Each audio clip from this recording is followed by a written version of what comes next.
The last 12 months have been particularly choppy for Victorians, with rolling lockdowns impacting the economy. For property, the impacts have been skewed to the rental market.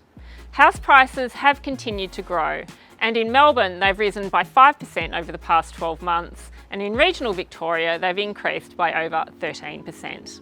There have been two main trends that have occurred in the Melbourne and regional Victorian market over the pandemic. The first has been very strong growth in regional Victoria, and we have started to see the number of $1 million plus towns increase significantly during the pandemic. The other trend has been a search for space, and across Melbourne we have seen many outer suburban areas perform far better than those located closer to the city. For now, the big challenge remains the inner suburban rental market, particularly for apartments. Surprisingly, although we have seen rents fall, we have continued to see price growth across pretty much all apartment markets. The outlook for Melbourne and regional Victoria in coming months remains more of the same.